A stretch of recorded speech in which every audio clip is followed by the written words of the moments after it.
Hi, welcome to our show, Hangout with Laserman.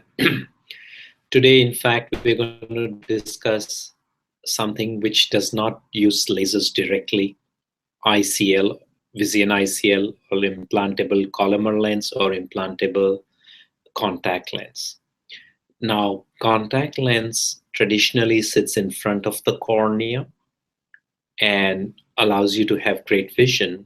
But one of the biggest drawbacks with contact lenses and why they have become unpopular is infection. Because it sits in front of the cornea, it impedes the oxygen reaching the cornea to supply its nutrition. And secondly, with the more advanced contact lenses, which allow higher penetration of oxygen, also allow higher penetration of bugs. Bugs means infection, which can be very sight threatening, and even people can lose their vision. Also, the contact lenses can move with every blink, so people who have astigmatism can be affected with vision with every blink. So this brings us to, what if we can't put the contact lens on the cornea? What about implanting it inside?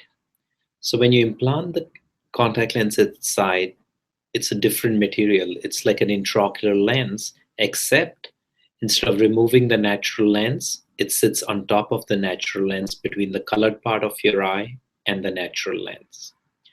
The polymer is a very bio-friendly material, and the lens can sit there without moving. So the problem of moving is avoided. And since it's not sitting next to the cornea, the oxygen transmissibility is not affected.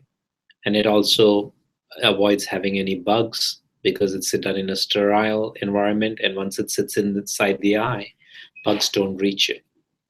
So what are the indications for ICL? So why not everybody have ICL and forget about LASIK eye surgery? So we'll go into the risks, but the indications are like anybody who's not a very good candidate in between the 25 to 45 age group for LASIK eye surgery would be a good candidate for ICL, provided certain criteria are met. So let's see who's not a good candidate for LASIK. Suppose person is minus 14, that means very high nearsightedness, or they're minus 9, but the cornea is too thin, only 475 microns instead of 520 microns. That means there's not enough tissue available to remove, leaving the cornea in a stable condition. So these patients might be good candidates for implantable collagen lens.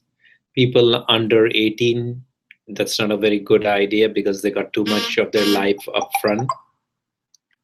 And people above 45, on the other hand, can have presbyopic implants, which will give them distance and near, so ICL may not be the best option. So we get between the 18 and 45 age group. And again, because the 18 to 25, there might be some issues with the cornea, and that'll bring us to the side effects. What are the risks of putting ICL inside the eye? Even though they don't sit next to the cornea, some trauma or the act of implanting the lens can impede the corneal wellness. So there can be endothelial cell loss, and this can be cumulative year after year.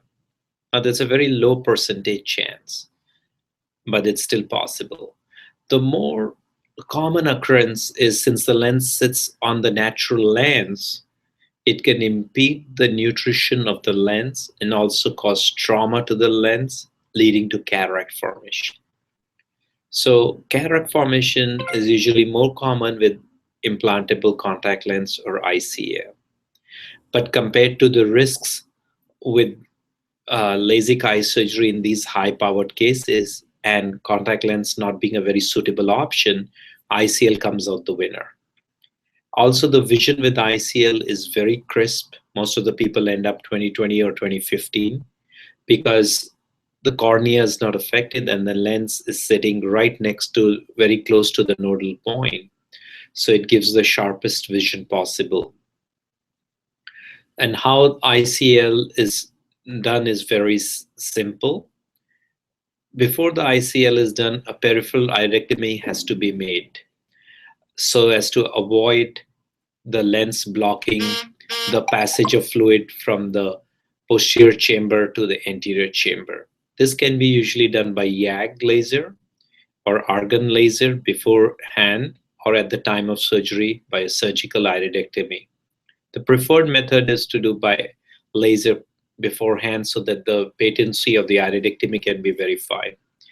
And then the procedure of ICL is done in a sterile environment, and the cornea is open, pupil is dilated, the good stuff like usual ophthalmic techniques are employed, and the lens is slipped over the natural lens. And we will discuss this in more detail with video in our next lecture on ICL.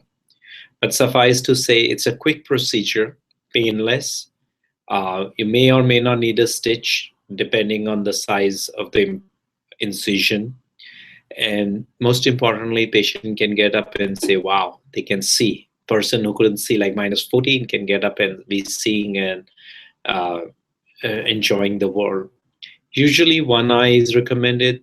A lot of surgeons have started doing both eyes at the same time. I think that depends on each patient, what they want to do. To summarize today's lecture, when LASIK eye surgery is not an option, ICL can stand in and give a great quality of vision and lifestyle to the people in which it is indicated. In our next lecture, we'll also discuss the exact indications and contraindications depending on the eye anatomy. Thank you and have a wonderful day.